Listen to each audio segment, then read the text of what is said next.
ఈరోజు మనం నేతి బీరకాయ లేదా అమ్మడి బీరకాయ పచ్చడి చేసుకుందాం. ఈ పచ్చడి కార్తీక మాసంలో తినాలంట. ముందుగా కొన్ని పచ్చిమిరపకాయలు, 2 టమాటాలు, కొంచెం కొత్తిమీర తీసుకుందాం. టమాటాలు, పచ్చిమిరపకాయలు కడిగి కట్ చేసుకుందాం మధ్యలోకి. ఈ బీరకాయ పైన, పొట్లకాయ పైన ఎలా అయితే పొర ఉంటుందో అలా పొర ఉంటుంది. ఇది చాకుతో కానీ స్పూన్తో కానీ తీసేస్తే వచ్చేస్తుంది.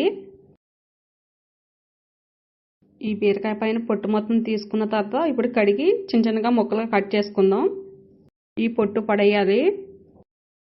ఈ బీరకాయ పచ్చడి చాలా బాగుంటుంది. మనకి ఎప్పుడు దొరికినా ఈ పచ్చడి చేసుకోవచ్చు. కాయలు ముందుగా మూకుడు పెట్టి 2 స్పూన్లు ఆయిల్ వేసి పచ్చిమిరపకాయలు ఫ్రై చేసుకుందాం. మధ్యలో కట్ చేసి వేసుకోవాలి పచ్చిమిరపకాయలు, లేదంటే పేలిపోతాయి. కొంచెం పచ్చిమిరపకాయలు వేగిన తర్వాత ముందుగా కడిగి కట్ చేసి పెట్టుకున్న కొత్తిమీర వేసుకుని కొంచెం సేపు ఫ్రై చేసుకుందాం. ముందుగా చిన్న చిన్నగా కట్ చేసుకున్న టమాటా ముక్కలు కూడా వేసుకుని ఫ్రై చేసుకోవాలి. ఒకసారి గరిటెతో ముక్కలన్నీ కలిసేలాగా కలుపుకోవాలి. కొంచెం ఉప్పు వేసుకుంటే టమాటా ముక్కలు తొందరగా ఉడికిపోతాయి. కొంచెం వేసుకుందాం. ఉప్పు వేసుకున్న తర్వాత మొత్తం అంతా బాగా కలిసేలాగా ఒకసారి కలుపుకుని మూత పెట్టి 10 నిమిషాలు బాగా మగ్గించుకోవాలి. 10 నిమిషాల తర్వాత మూత తీసి చూసుకుందాం. ముక్కలు బాగానే మగ్గిపోయాయి. ఇప్పుడు కొంచెం చింతపండు వేసి ఒక 5 నిమిషాలు మూత పెట్టి ఉడికించుకోవాలి. ఇప్పుడు మూత తీసి చూసుకుందాం. ముక్కలన్నీ బాగానే మగ్గిపోయాయి. ఇప్పుడు మనం ఒక ప్లేట్లోకి తీసుకుని చల్లారి పెట్టుకుందాం ముక్కల్ని. ఇంకో మూకుడు పెట్టి 2 స్పూన్లు ఆయిల్ వేసి ఈ బీరకాయ ముక్కలన్నీ వేసుకుని 1 స్పూన్ ఉప్పు వేసుకుందాం. కొంచెం పసుపు కూడా వేసుకోవాలి. ముక్కలన్నీ ఒకసారి బాగా గరిటెతో కదుపుకొని మూత పెట్టి ఉడికించుకోవాలి 5-10 నిమిషాలు. ఉప్పు వేయడం వల్ల ఈ ముక్కల్లో నుంచి వాటర్ మొత్తం రిలీజ్ అయిపోతుంది. ఇదిగోండి 5 నిమిషాల తర్వాత మనం మూత తీసి చూసుకుంటే ఇలా వచ్చేస్తాయి వాటర్ మొత్తం. ఇవి మొత్తం ఇంకిపోయేలాగా ఉడికించుకోవాలి.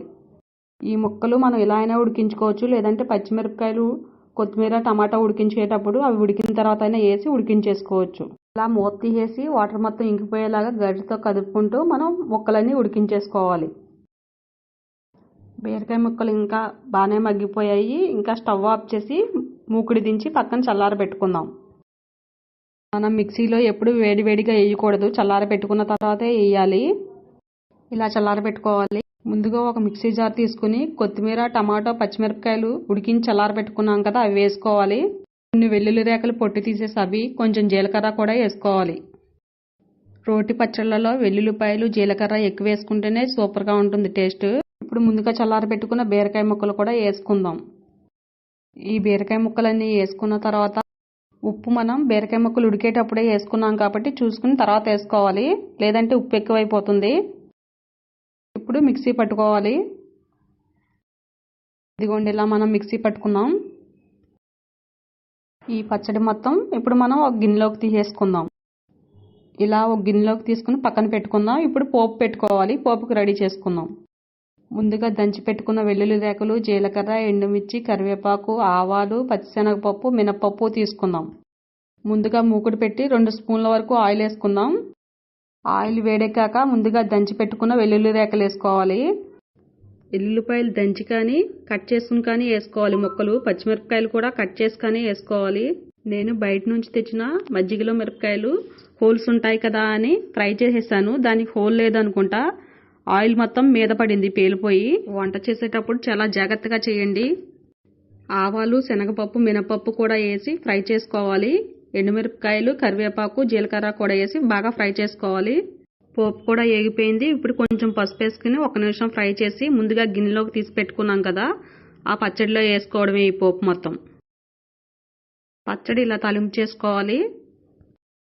ముందుగా కడిగి కట్ చేసి పెట్టుకున్న కొంచెం కొత్తిమీర వేసుకుందాం. నేతి బీరకాయ పచ్చడి రెడీ. ఈ పచ్చడి చాలా అద్భుతంగా ఉంటుంది. మీరు కూడా ట్రై చేయండి. ఎలా వచ్చిందో కామెంట్ చేయండి, లైక్ చేయండి, షేర్ చేయండి, సబ్స్క్రైబ్ చేయండి.